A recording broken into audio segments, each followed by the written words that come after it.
പുതിയ വീഡിയോ എല്ലാവർക്കും സ്വാഗതം. അപ്പോൾ ഈ സൗണ്ട് എവിടുന്ന കേൾക്കണം നമുക്ക് കാണണ്ടേ.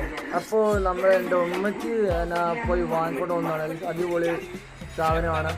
നിങ്ങൾ ഇത് ആരെങ്കിലും വാങ്ങിയിട്ടുണ്ടെങ്കിൽ comment and subscribe, share, comment. Okay, അപ്പോൾ നിങ്ങൾ ലൈക്ക് അടിക്കുക, ഷെയർ ചെയ്യുക. മിനിമം ഒരു 1K ടാർഗറ്റ്. അപ്പോൾ ഈ സൗണ്ട് ഒന്ന് കേൾക്കാൻ നോക്കാം. അപ്പോൾ നമ്മളെ കേട്ടോ,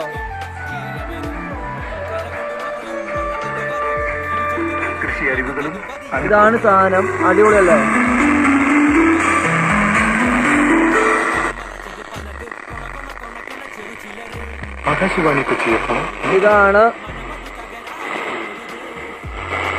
ഇതാണ് വോളിയത്തിന്റെ. ഇത് പാട്ടൊക്കെ സെലക്ട് ചെയ്യണത്. കേരളത്തിലും ലക്ഷദ്വീപിലും വ്യാപകമായി മഴയുണ്ടായി. കേരളത്തിലും ലക്ഷദ്വീപിലും ഇന്നും നാളെയും വ്യാപകമായ മഴയ്ക്കോ ഇടിയോടുകൂടിയ മഴയ്ക്കോ